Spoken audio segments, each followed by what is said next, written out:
Hello. How you doing? Uh, Nice to meet you. Nice to meet you too, man. Yeah. From the football field to the boxing ring, meet the rising force now as a Matthew Damonchild Coffer, a multi-sport athlete since day one, track and field speed, football toughness, wrestling grit, and now pure boxing skill. 2026 Northern New England Golden Gloves finalist, currently ranked among the top 75 light heavyweight amateurs in the United States. After competing at 165 and moving up to 175, he is growing stronger, sharper and closer to a potential pro debut before the year is out. Remember the name. The future is coming. And first question. How did your journey into boxing begin? Originally, like you said, I played football, grew up playing football. I was always a little interested into boxing, essentially. Just dibbling and dabbling a little bit into the sport, never nothing too serious. And then eventually I just started to get into the gym more, learn more, and got excited with just the progression that I was having with boxing, and then just decided, like, hey, I'm gonna go full time with this and train with boxing and just leave football in the past. Who first interested you to the sport? So it's a buddy of mine, who's also a boxer currently. We grew up playing football together, always very competitive. And one day he just told me like, "Hey man, you should box. Come to the gym. I'm always in the gym. Let me teach you some stuff." And from that day on, like I just consistently would go to the gym, practice my craft, learn, directly from him, and then eventually, when it was time, he passed me on to other trainers, who could teach me more. Matthew, why did you choose boxing over other sports? It's a great question. I want to say what it does, and I always tell people this, what it does for not only a man but a woman as well. The discipline that it builds, the heart, just it just builds a different version of yourself, and I believe the version that boxing builds for us is the best version of ourselves. Do you remember your first day in the gym? Ooh, I'm loving these questions. I do actually. It's funny. I've actually told this story a few times. Yeah. So my first day in the gym, I got in there. I learned all the basics. Just the proper footwork. We went over some things. Went over some of the basic punches. It wasn't too hard for me to pick up the basics. I always watched boxing. And I was a bad kid growing up, so I always knew how to throw punch. I just needed, the technique down pat. But I believe my first day, I also sparred. And I tell people the story all the time. I got beat up. I got beat up for months, and especially my first day in the gym. Just trying to learn, trying to get better. Oh. What emotions did you feel before your first fight? Ooh. Um, it was mixed emotions. I want to say the main one was just I was anxious.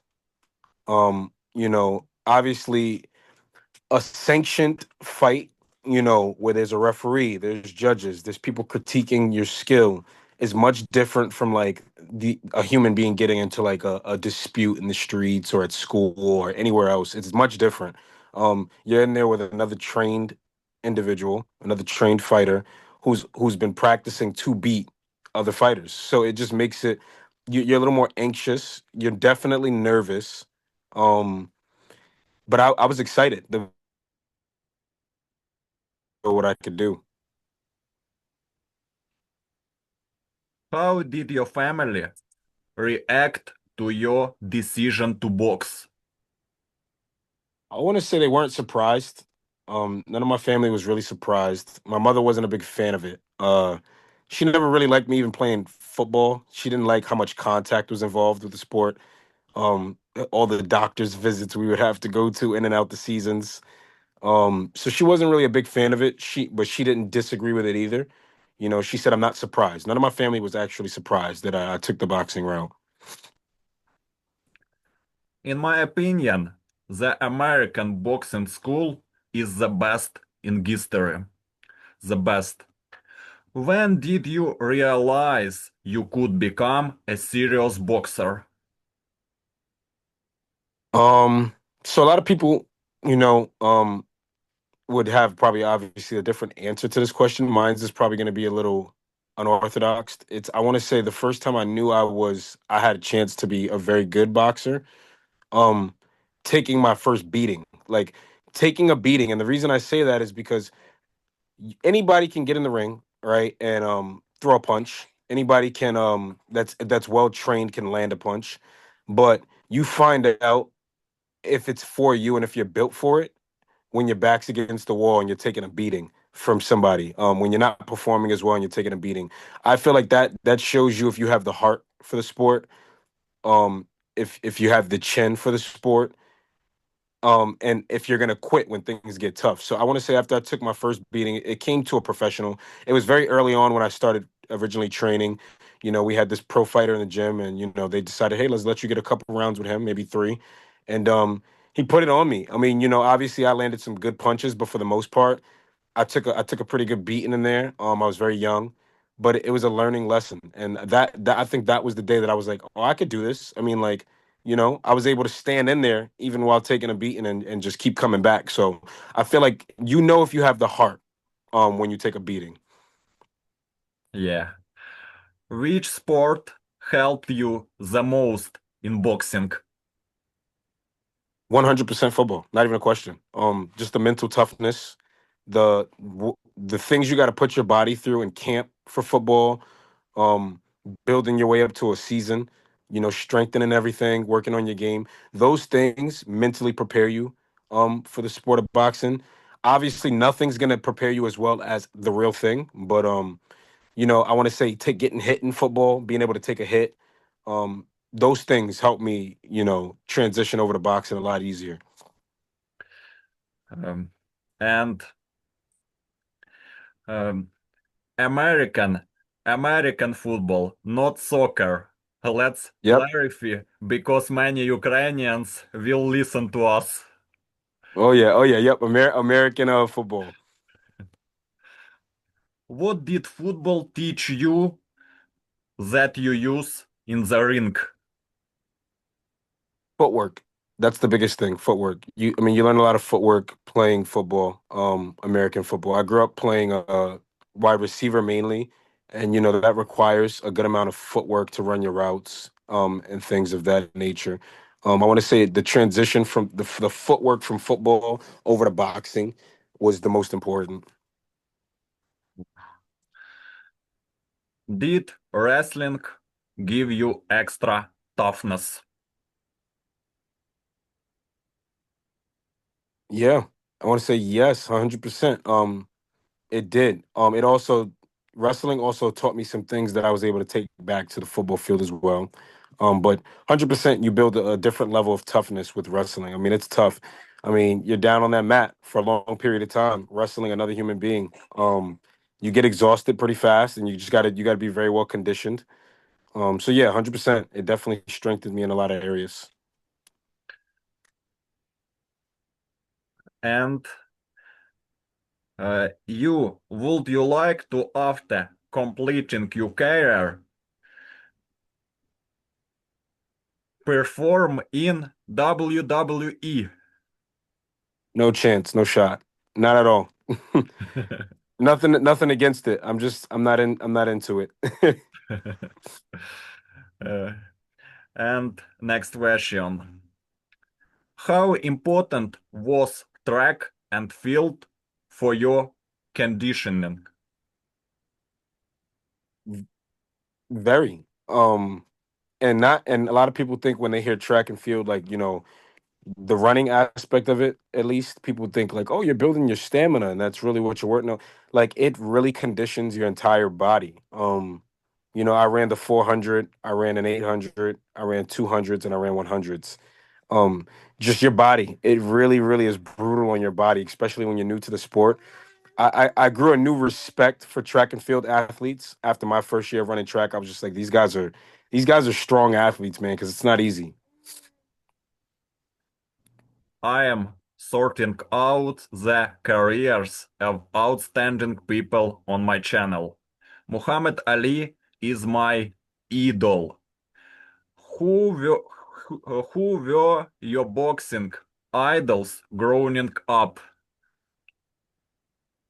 I want to say growing up, no one. I mean, I didn't have any growing up. If you asked me that same question, as in, like today, who's my idols? I would say there's a few different ones. I want to say there's a lot. We can go down the list. Errol Spence Jr. is one of them.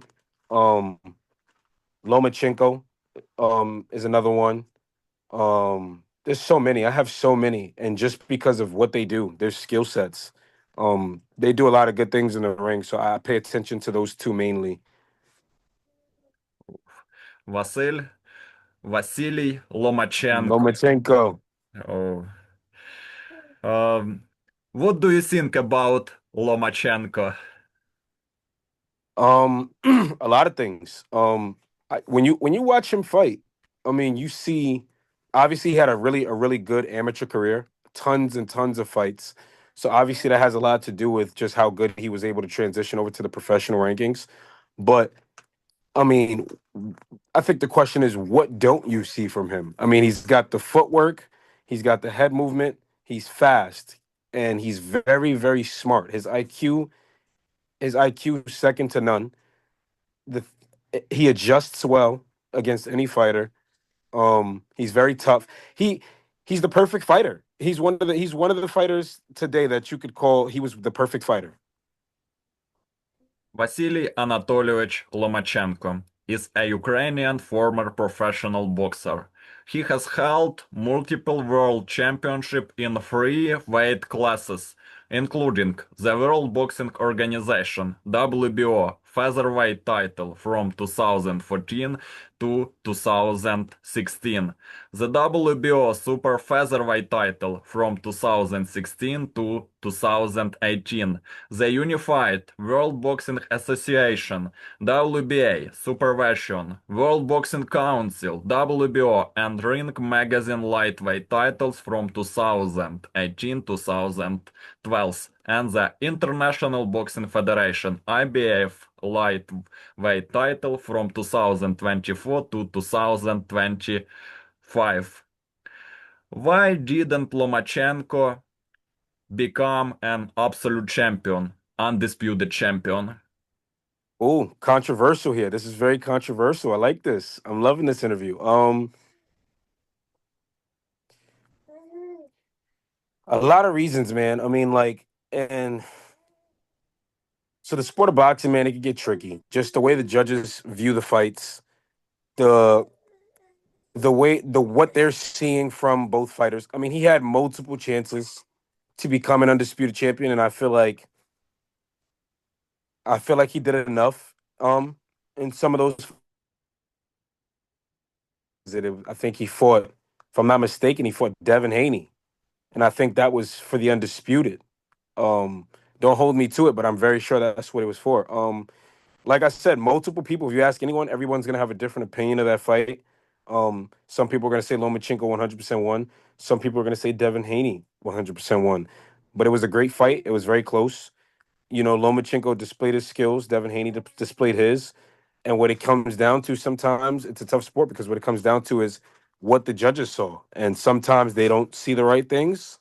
Um, it's a tough spot to be in. So, I mean, I watched that fight, seeing him fall short. Him being one of my favorite fighters. From obviously from my time, like, he was also in there against another one of my favorite fighters. So for me, it was like, let the best man win.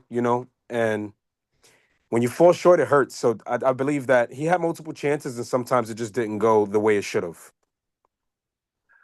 Was he convicted in a fight with Haney? What do you think about it? I feel like it was great boxing from both fighters. When my initial watch of the fight, I watched it live. Obviously, I rewatch fights afterwards, especially if it's a controversial decision. I tend to rewatch them. Off the initial watch, it looked like Lomachenko did press a lot of the action. It looked like he was the guy coming forward. It looked like Devin was struggling early to keep Lomachenko off of him. Lomachenko was landing some big shots, but he was also Devin was also trying his best to defend some of those punches and catch them.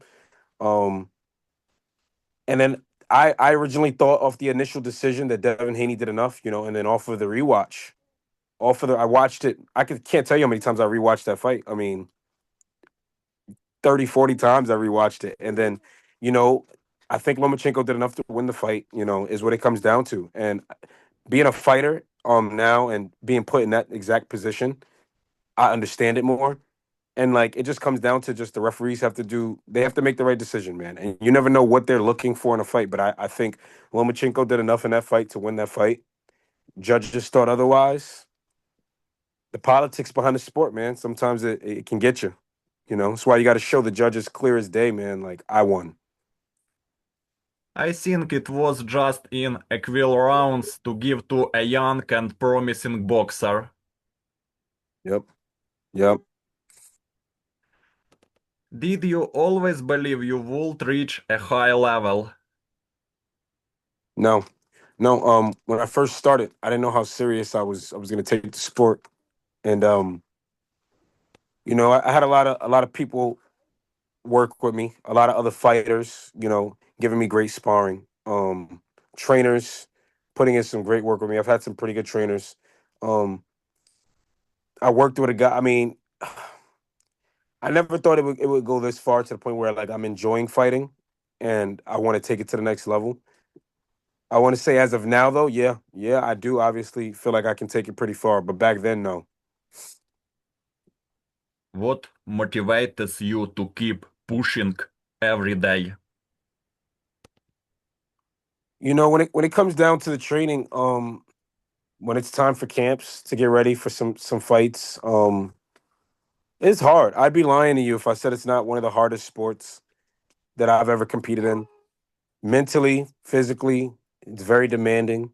Um, it's easy to fall off in this sport if you don't have the right supporting cast around you, the right support. I want to say what motivates me is just like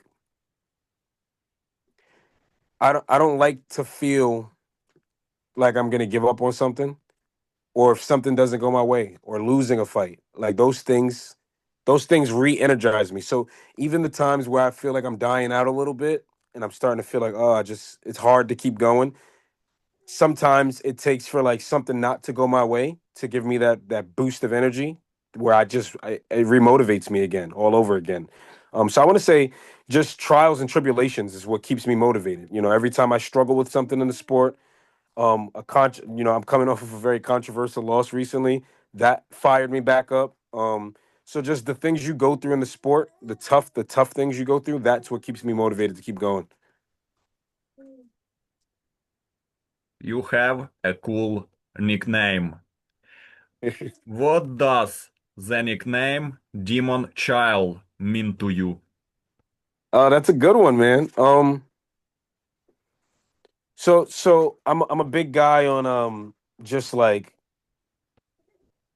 how you feel, like art. I have a lot of tattoos. I actually have Demon Child tattooed. I think I got it maybe 3 years ago, 4 years ago. And some people get tattoos because of how they look. They like the art. I every tattoo I get has a meaning to it. I'm big on like having a meaning behind all the art you're gonna put on. If you have to live with it for the rest of your life, let it mean something. My mother never really agreed with tattoos. Neither did my father. They neither of them have tattoos. So I knew if I did get tattoos and go against what they believed, that at least let me get things that mean something to me. So I mean, Demon Child. Most people when they hear that, they think of something satanic. Oh my God, this guy believes in the devil. No, man, that's not. It has nothing to do with that. For me, it means. like my mother's toughest child, my mother's strongest child, and not, I have a sibling. Not taking anything from the sibling, obviously, I love my sister, but my mother's most dangerous child, the most savage child, and when you're in the ring, and when you're playing any sport, what you tend to turn into to fire yourself up, is all it means. I think you will succeed, and every fighter is shaped by the battles he survives. What was the toughest fight of your amateur career? Mm. Um, The toughest. So this is a great question because it really comes down to what you define as the toughest. And some people, when they hear the word toughest fight, they might think where they struggled the most. Some people, when they hear toughest fight, might think where it was just a brutal battle from beginning to end. Um, for me, toughest fight, that comes down to just like who made you change your game plan the most, you know? Yeah. And the toughest fight doesn't always mean the hardest fight. Um, for me, that means who made you change your game plan the most throughout the fight. And I want to say I fought a kid named Sean O'Brade, who's currently a professional. Um, at the time, I think I think he was like ranked in the top 8 um in the United States at light heavyweight, and he was my toughest fight. I went in there with a specific game plan a couple years ago against him, and he just swiped all the game plans off the table pretty quick. I mean, I wanted to go in there and establish a strong jab. He took that away pretty quickly, made me, rework a different game plan. Um, I feel like once it comes down to you as a fighter, where you're relying mostly on your power in a fight to win you a fight, that's when you know that the other fighter's tough and they're making you think a lot. And he did that.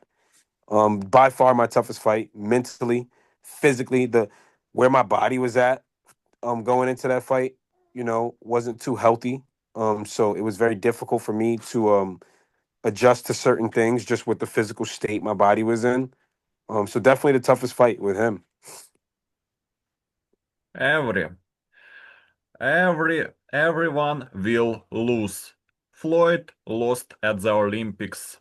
Shakur lost at the Olympics. Lomachenko lost in pro. In amateur, he lost only once. Defeat can be a teacher. What loss changed the most? You the most. Um, I want to say the last one, maybe about a week ago, the Golden Gloves finals. Um, and this is why I say, you never know what the judges are looking for. I had a fight in the finals where, I fought a good fighter, obviously. Very, very good fighter, smart fighter, a lot of experience. Um, it's one of those things where you feel like I felt like as if a lot of the punches my opponent threw, I defended. I didn't let him land too many punches. Um, and when I landed, they were obvious. I applied the pressure throughout the whole fight. I was on the front foot.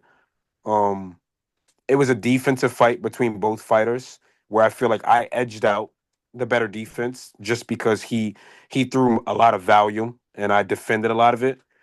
And the judges decided that he got the split decision win. Ah, That one changes you. Those change you. Those make you very angry. You know, they hurt. Losing's never easy.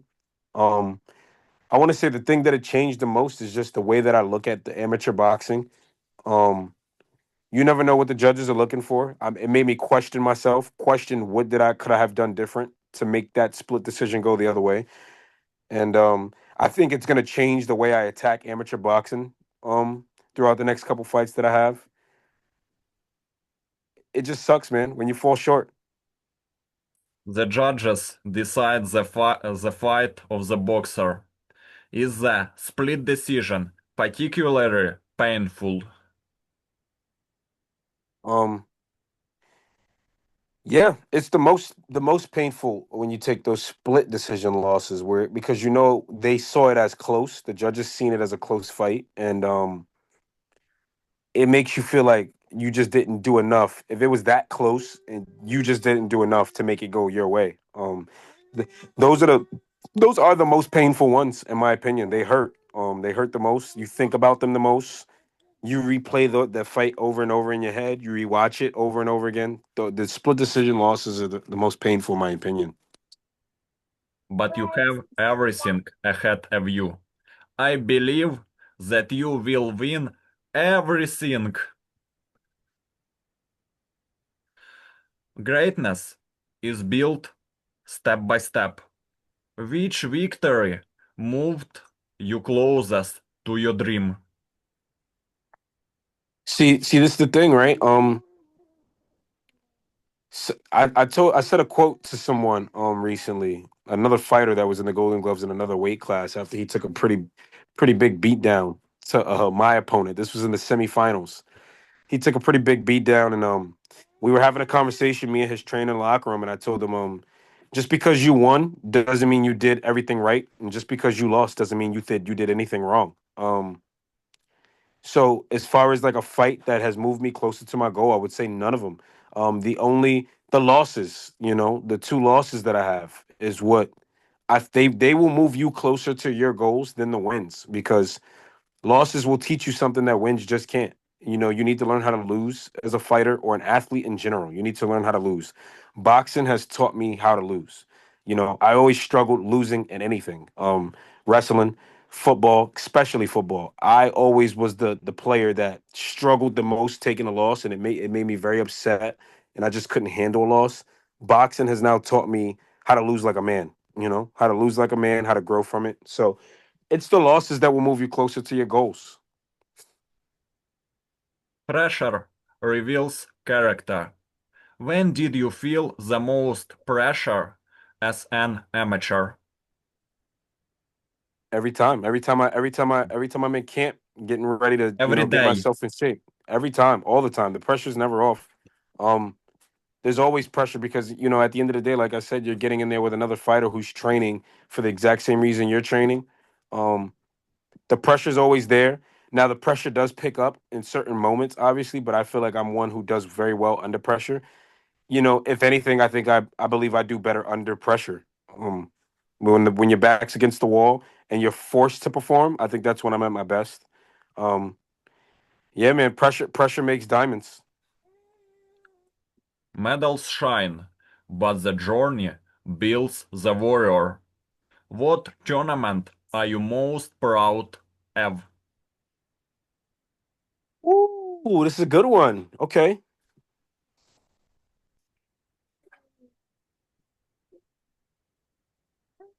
let me see. Let me see here. There's a few good ones, man, that you just kind of got to look at. Um, and it depends on what you define journeyman, but I believe everyone has the same definition. A fighter whose record has never been great, but they continued on fighting, and lasting long in the sport.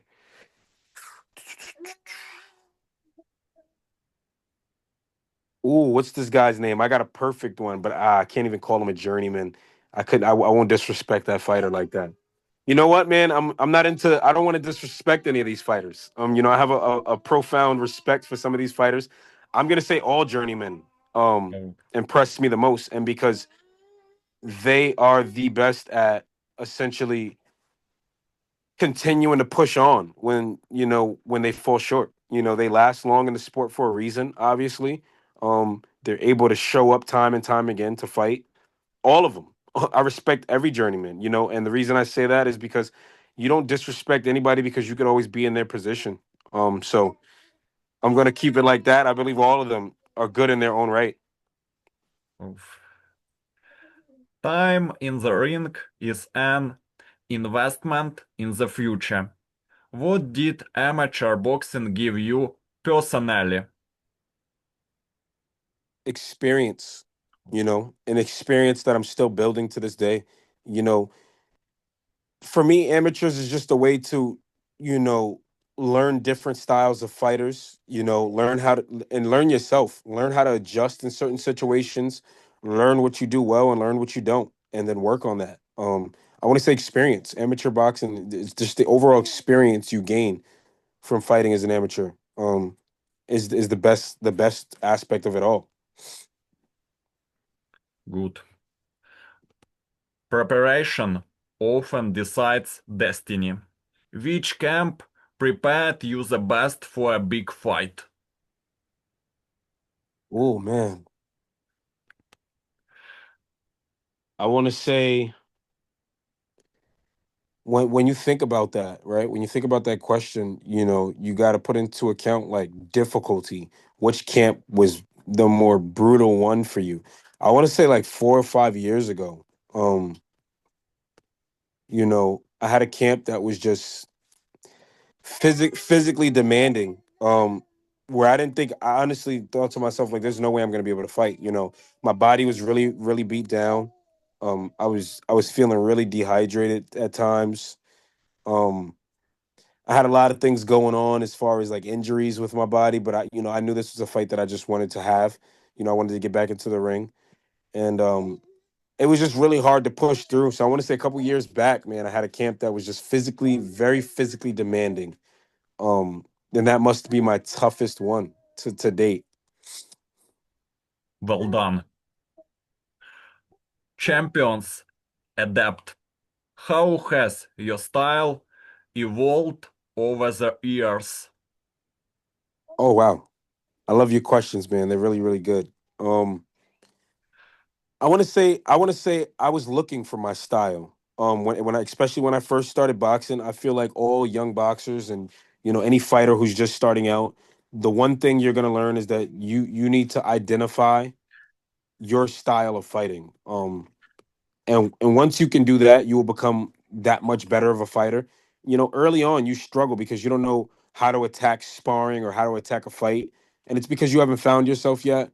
My style has progressed over the years as far as I was a guy that I like to stand in front of my opponents a lot, and I like to turn fights into brawls. But that was just because I lacked the overall knowledge and skill that I needed to be anything else. And as I continued to grow, I became more of the guy that can defend well. I just don't want to get hit a lot.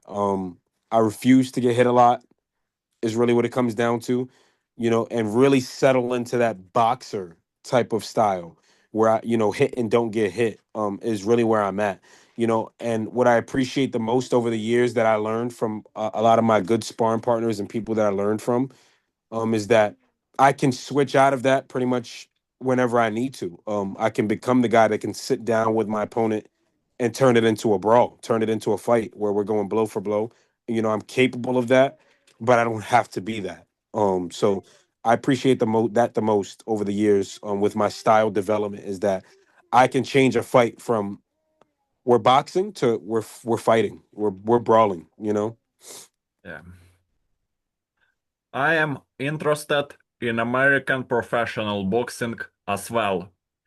Who is the best boxer in the United States right now Oh among my. the pros? Can I say someone that, oh, you know what? Does it have to be an American fighter, or can it be a fighter who's fighting in America? Does it matter? Oh, American. American fighter, the best American fighter. Yeah, man. Oh man. Shakur Stevenson. You know, I'm weighing there. That's kind of where I'm leaning towards. But you know what? Does the fighter have to be active today? Could it be a fighter who retired recently? Oh, Active right, fighter? right now.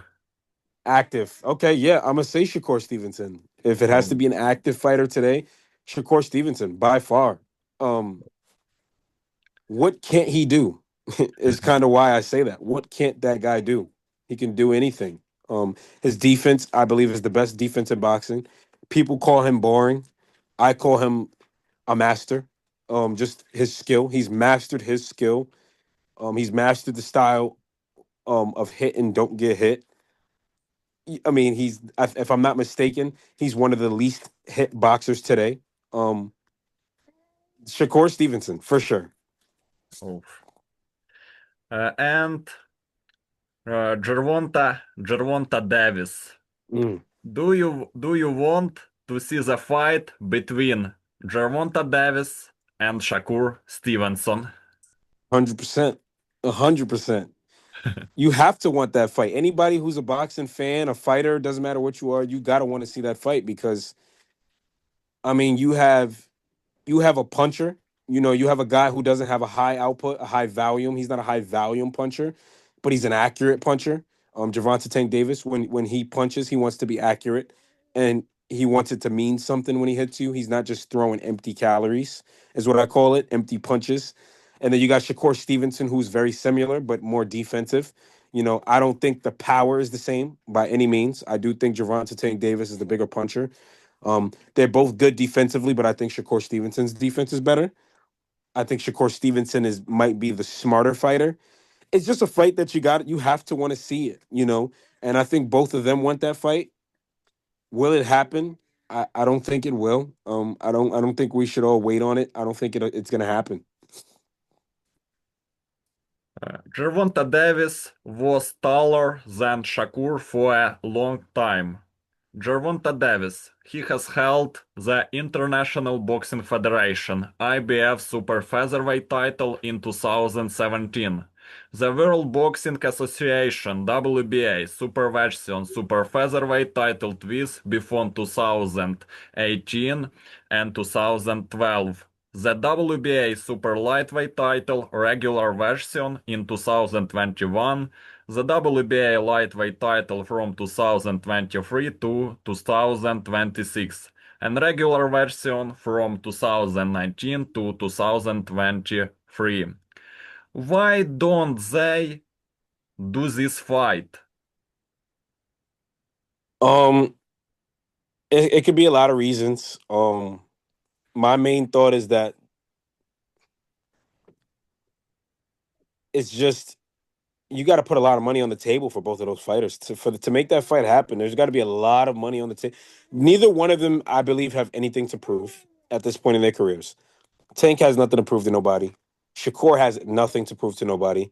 Yes, we want to see two of the best today fight each other, but if unless someone's going to put that money on the table for both of them, where it's worth it, we're just not going to see it. And I don't think anyone's going to put enough money on the table for those fighters. This is the fight of my dreams. Are we far from seeing this fight? I mean, I personally, man, I would love to see it. Who I would have winning a fight like that, I'm not too sure. I'm weighing towards Shakur Stevenson just because he can't get hit, but I would love to see the fight for sure. I agree with you. I would say out of all the matchups that could be made today, that is the one that I want to see the most as well. Like I really want to see this fight. We've been waiting for Floyd Mayweather versus Manny Pacquiao for 10 years. I think we will also wait a long time for this fight. Man, I think both of them are just uh, they're older now. I don't see them fighting each other anymore. I don't see them fight. There's no reason for them to fight anymore. Like they're older, they're up there in age now. Enjoy your time with your family at this point in your life. There's no need to fight anymore if you're those two fighters. You know what I mean? Rankings show numbers, but heart show truth. What makes you different from other amateurs? Toughness, mental toughness, just heart, all of it. Those are the main things that separate me from a lot of other fighters. I feel like it's just the willpower, the chin, the fact that I can take a shot and I can give one back. I feel like I'm a complete fighter. Um, there's a lot of things I would say as of right now that I feel like make me better than a lot of my opponents I'm gonna see. But you know what? This is a sport that comes down to who's gonna be the better guy that night. and not who's the overall better guy. We've seen the overall better guy in the history of cross boxing come up short plenty of times. So it's never really about who's the better guy overall. It's about who's going to be better that night, and that's mentally, physically, you know, it's a lot that goes into it. Is mentality the main thing in boxing? Yes, 100%. You know, um, you could spend so much time training and going through camps and building skill and going over game plans and things of that nature. But once your mind quits on you, that's it. You know, once your mind quits on you, that is the end of it. And that could be in a fight, that could be in anything in life, and it doesn't just go for boxing. You have to be mentally strong in life, period. And I think not only for just for boxing is your mental the biggest aspect of it all, and just anywhere else in life, no matter what job you're doing. Doctors, I would think their mental is the biggest part of what they do as well. Their IQ, the way they think, the mental in any sport is the most important. Experience is earned, not given. What did hundreds of rounds teach you? Oh, um, yeah, man, it's wow, it's been that long. It's been thousands of rounds, thousands and thousands of rounds. I think the main thing that all these rounds over these couple years have taught me is what it's like to when you learn yourself, what it's like, what you're like when you're beat down. You know what that feels like. You know what it feels like when you're not. You know what it feels like when you're ahead in a fight. You know what it feels like to be behind in a fight. You know what it's like to be ahead in sparring and what it's like not to be ahead of you know the good side of everything and you know the bad side of everything. We have to pay tribute to your coach. Tell me about him. How did you meet him? So I've had a lot of good coaches over the years, and obviously, they all played a part in where I'm at currently and my overall skill set and just the fighter that I am. So, obviously shout out to all my trainers over the years. My current trainer, I met him when I moved from the city that I was originally born in.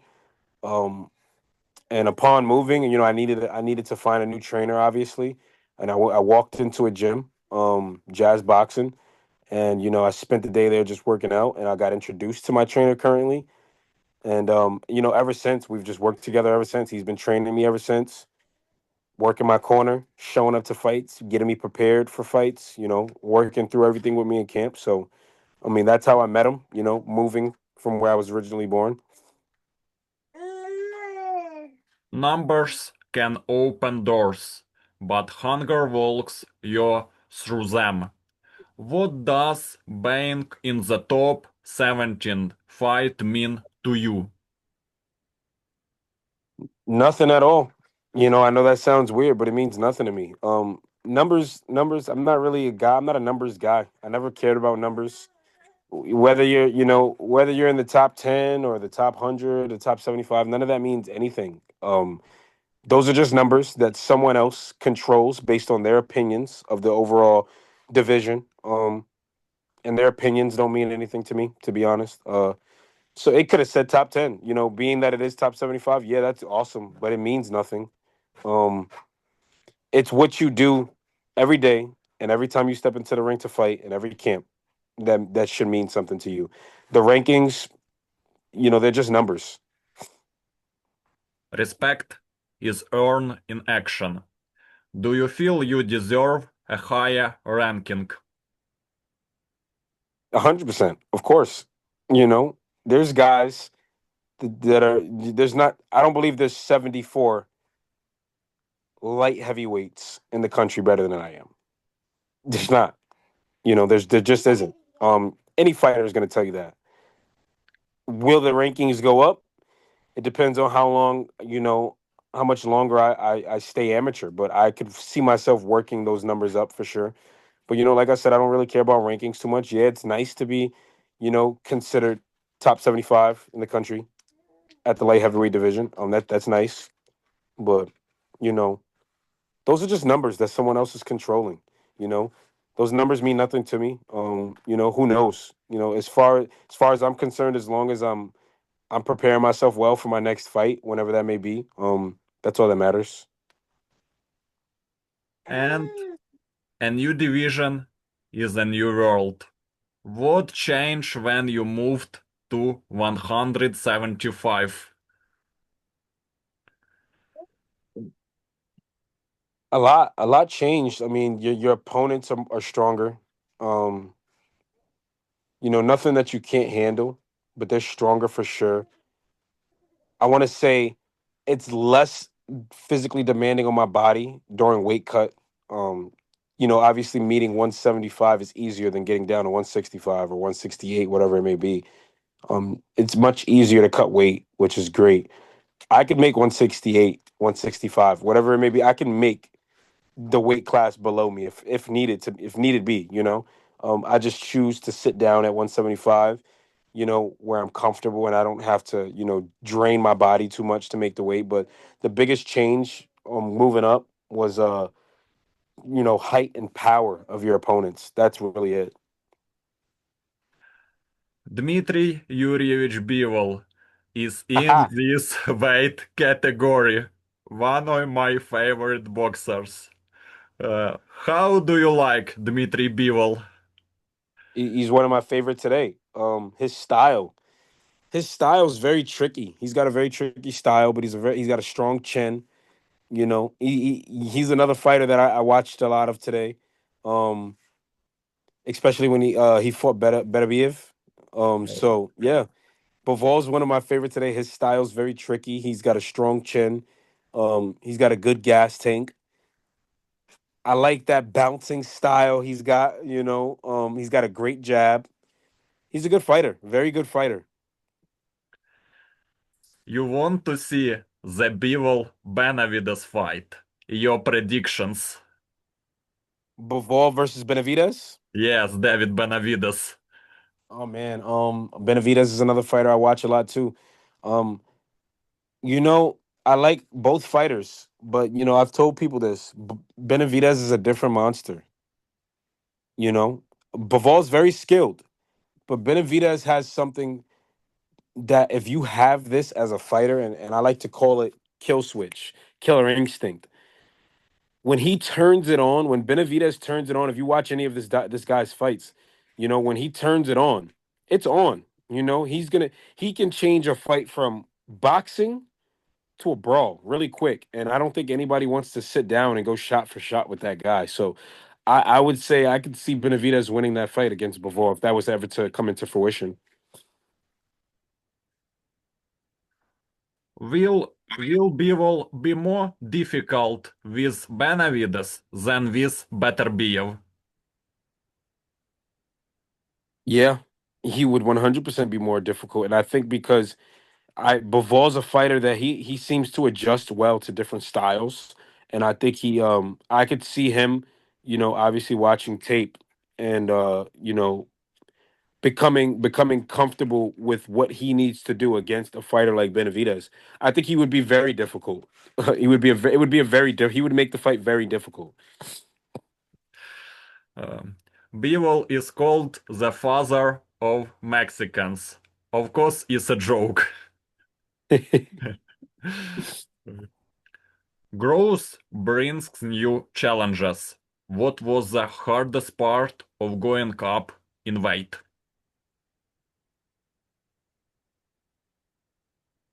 Nothing was hard about it. I'm a big guy, man. I grew up playing football. I could easily walk around 200 plus pounds. So, you know, all it did was make it easier, during weight cut, during camp to get the weight off. Instead of me going down what could have been 25 pounds, I'm going down maybe 20 or 15 pounds. It made it easier. Power is different at every level. How do you feel the strength of bigger opponents? As of now, I haven't felt it at all, really. It's a noticeable. power difference, but nothing that's been able to hurt me so far. You know, obviously that can change. That's what comes with the sport. But as of now, you know, it's a slight noticeable difference in power with the opponents at the heavier weight class, but nothing that's like, oh my god, you know, I'm gonna get hurt. You know, nothing like that as of yet. Confidence can shake mountains. Do you believe you can dominate this division? Yeah, yeah, 100%. You know, but believing and doing are two different things. So that's what I tell people is, you know, saying it or believing it is one thing. Showing up time and time again and doing it, it's a whole nother story. When do you plan to debut in Profi Box? I want to say with you know before obviously I would like to before the year is out, um before the end of 2026. You know, it really comes down to just your health, your overall health of your body, how you're feeling. But 100% before the year is out, I would love to, you know, but you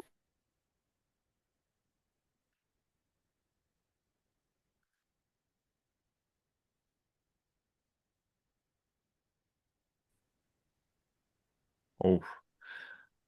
Momentum builds futures. Do you feel your time is coming? that's a good one, man. Momentum builds a lot. Yeah. Yeah, I feel like I'm transitioning over into a different stage as a fighter right now. Um I think I'm starting to realize where I'm at in the food chain, especially in the amateurs right now, and what I need to work on the most. Um, and once I attack those things, I'm feeling pretty confident. Style is the language of a fighter. How would you describe yours?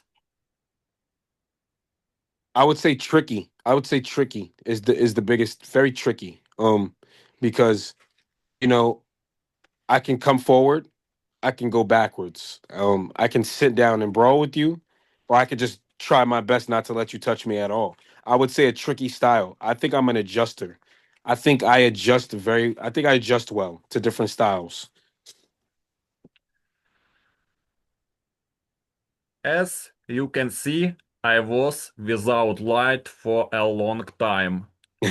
The Russians are bombing our energy system. What do you think about Russian-Ukrainian war?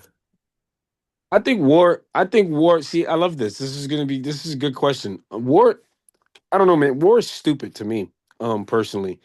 Um, for what? Why? Why are we got to live on the same planet? You know what I mean, man? Like we got to live on the same planet.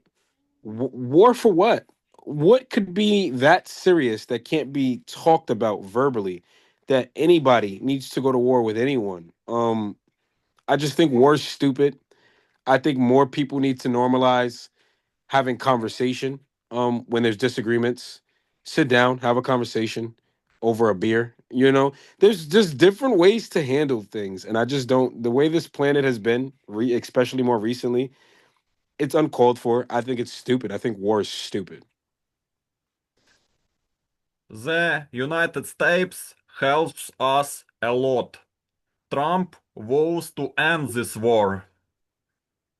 Okay, okay. Yeah. Um, no, I'm not a big fan of Trump either, man. Screw that guy. I'm not a big fan of him either. When it comes down to war and all the political stuff, I tend to just be on like autopilot. I don't really care for it much because there's nothing we can personally do to change any of it. But I'm not a big fan of any of these people, any of them, especially not Trump, man. And we hope for peace in the whole world. Amen. 100%. Yeah. I agree. Speed can shock. Power and knights. What is your greatest weapon? Power, for sure. Power for sure. And It's a timing.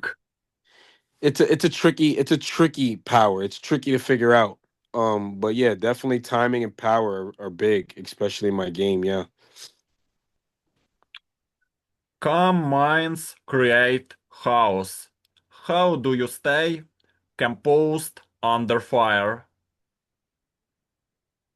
Just knowing, believing that you can take a shot. That's the biggest thing with it. I want to say believing that I can take a strong punch and recover well from it is how I stay calm in firefights. Is like I know that I can get hit and take a punch and recover from it if needed, but knowing that I can give it back as well. A true warrior knows when to attack. How do you read your opponent? I want to say I mean obviously there's different ways to read your opponents. I want to say the feet is what I watch the most, especially in the early rounds. I want to see how their footwork looks like when I feint at them, or anything like that. You just want to watch their feet, see how they react, what directions they're going when you do certain movements, when you throw certain punches. I like to watch the feet early, um, just to get an idea of which direction they're gonna go when I throw a punch or I feint at them, things of that nature. Some win rounds, others steal souls. What do you try to take in a fight? For you, boxing is war or art? Art, it's art. It's art before anything. It could become war. You know, me personally, I prefer to keep it from getting there because once you let a fight become a war, it's anybody's. The fight is anybody's at that moment. When you keep it strictly about art, you protect yourself better. And it looks good. It looks good. Watching a guy hit and not get hit, it looks amazing. Anybody can go to war. I can go get two guys off the street and put them in a ring and put some gloves on them, and they'll go to war. You know, not so many can display the art. So, art for sure. In the Wilder Deontay Wilder Derek Chisora match, I will cheer for Wilder. I like his style better. What do you think about this fight? I think it's anybody's fight. Wilder was one of my favorite fighters for a very long time, and he still is. The power he's got power that really you don't really see too often from any fighter. But this fight, it'll go either way. I feel like whoever lands a big shot first, it's over with. It's gonna end. Whichever heavyweight boxing is tricky because whoever lands a big shot first normally can win that fight. I want Deontay Wilder to come back. Yeah, that'd be nice. It would be nice to see, man, him back in the win column. Heart shows when the body is tired. How dangerous are you in late rounds? Very, very, especially if my opponent's tired. Very, very dangerous in the late rounds. I feel like I'm a slow starter. I feel like I start slow. Um, and it just sucks because in the amateurs, you can't really afford to start too slow. You gotta kind of pick it up immediately. But I do feel like I have a style that progresses throughout the rounds, and I become a little bit more dangerous throughout the rounds for sure. Energy is contagious. What vibe do you bring into the arena? Mm, focus. It's a very dangerous look to being focused. It's like zoned out. Um, you can tell that I'm in a different spot. I put myself in a different place before I step into the ring. Yeah. And identity creates legacy. Who is Demon Child in one sentence?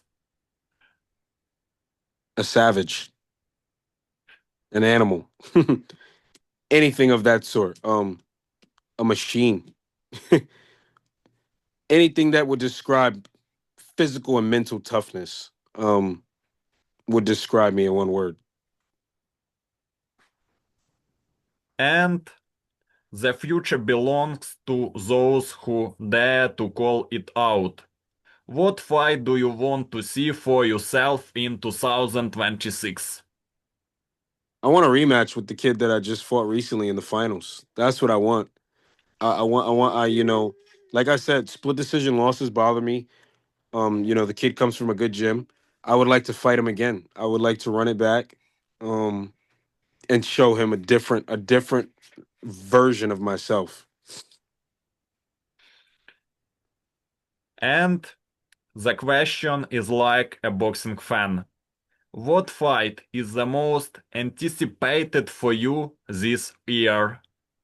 Oh yeah, man. I love this question. Most anticipated. So who have we had that fought already? We had Keyshawn Davis just fought, Shakur just fought. I want to say Ryan Garcia versus Barrios is Oh. I'm very excited to see that fight coming up. Definitely that one. For me, it's a fight. Gervonta Davis versus Shakur Stevenson. Naoya Inoue versus Oh Giga yeah. Nakatani. And Dmitry Bivol versus David Benavides. David Benavides versus Artur Beterbiev. You would like to see those fights. Okay. All right. Okay. Those are not bad fights. Those are great fights, man. Yes. Ой. The crowd loves ambition. Are you ready to risk it all in 2026? Oh yeah, 100%. Every time I step into the ring, I'm willing to give it all. And I think if you're not, then you shouldn't be a fighter. That's what it comes down to. It's not a safe sport that we're in. This is not a safe sport. I don't think human beings punching each other, there's anything safe about that. So you kind of on any level of it, you kind of got to be willing to give it all, or lose it all. Yeah, at any given moment, anytime I step into the ring for a sanctioned amateur fight, I'm willing to give everything. So yeah, for sure, 100%.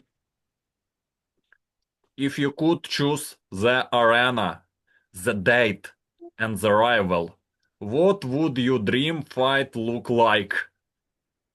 I want to say Las Vegas, Nevada, for sure. Either there or Madison Square Garden in New York. And I would say like 5 years from now, 4 or 5 years from now. Oh. History remembers brave calls. What is your message to the fighter you want in 2026? Mm, I don't really have a message. I would say, just every opponent that I'm gonna obviously get in there with in this year, just protect yourself. That's it. Protect yourself. It's a dangerous sport we're in. Protect yourself. Every journey writes a story. What chapter are you in right now? Revenge, revenge for sure. Revenge. Just, just not even like just so much that I feel like I need to get back for myself. That's where I'm at. Like redemption, that type of thing.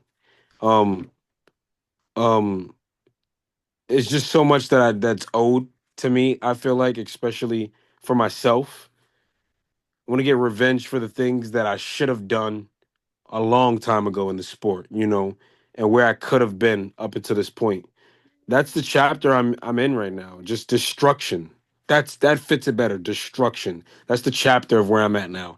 I want to be able to pick apart every fighter that I get in there with, whether I have to adjust to them or not. I want to be destructive.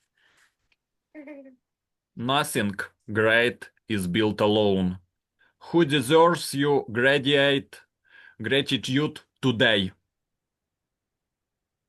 My whole supporting cast, all of everyone, my trainer, my stable mates, so all my sparring partners, My wife, my mother, all of them. Anybody who's been in my corner who understands how difficult this sport can get and has been understanding of it. All of them. Sacrifice creates meaning. What have you given to chase this dream? Oh, sacrifice. I know a lot about sacrifice, man. Everything. What doesn't a fighter sacrifice? Any fighter. I mean, your time. The time you spend going to the gym, all those hours you're in the gym. You could be making money elsewhere. You could go to school. There's so many things you could do with the time that you invest into yourself and into the gym. I've sacrificed time. It's the biggest thing I've sacrificed. My time, my health. You're putting your health on the line, your time on the line. All of those things I've sacrificed up to this point. Time, and health. From now on, I am your fan. Support gives strength. What do your fans mean to you? Anybody who's ever watched me fight, that enjoys watching me fight, um, you know, obviously you have to appreciate that, and that goes for like family, friends, even some of the random people that come to some of those cars and watch, and they come back to watch you again, and they start to, remember you by name and have conversations with you. I appreciate anyone that enjoys watching me show up and put on a performance. And these sports, that's what a lot of these athletes fail to realize. And it's not just boxing that without people that enjoy watching you and other athletes, you're nothing. You don't get money, you don't get paid. You know, the fans make the athletes, especially the professional ones. I think that there's got to be you have to respect the fan base if you're any athlete on the planet. You have to. When people hear your name in the future, what do you want them to remember? Danger, dangerous. He was dangerous. You know. As Deontay Wilder.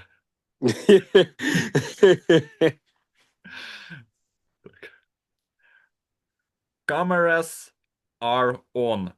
Speak directly to everyone who supports you. um, Keep supporting. I'm not at my peak yet, obviously, and I'm gonna be there soon. And then once I'm there, I want to dominate. I want to dominate every fighter that I'm in there with. So it's an exciting thing to watch. Um, it's an exciting style, and just continue to watch. A final word before we close this interview. Life is short. Take care of your family. Enjoy your family. Um, Sports is one thing, but life is bigger than any sport. So spend time with the people you care about. Stay out of trouble. The younger kids, strive for something great. While you're still young, don't waste time. We're all prisoners to time. Eventually we run out of it. The world is in a sticky place right now. And unfortunately, we have good human beings on this planet, and we have bad ones. Stay away from the bad ones. Speak your mind no matter what. Have your opinion on anything, no matter what anyone tells you, and just be kind to people because life is short. Be nice to everyone that's nice to you, and be mean to people that are mean to you. Don't let anybody disrespect you in this lifetime. Um, and be nice to the people that care about you and show you love and respect. And last questions. Why should the world keep watching Demon Child? I'm exciting to watch. I'm a great athlete. I'm a great athlete. I'm exciting to watch. I'm tough. You know, I can make things interesting or I can make things boring. Boring, like they say, Shakur Stevenson. I can be boring or I can be exciting. I could be either one. Yeah, so when it comes time for me to take it to the next level, just you know, Just if you want to watch something interesting, you should be watching me. That's really what it comes down to. Why not? Thank you for your time, Of your course. honesty, and your warrior spirit. It was a honor to have Demon Child with us today. We truly respect you, Johnny, and we can't wait to see you conquer new heights. We wish you health, big victories, and a bright future in the ring. Thank you for being our guest on Boxing on Sundays. Thank you, boss. Appreciate you. Goodbye. Thank you. Goodbye.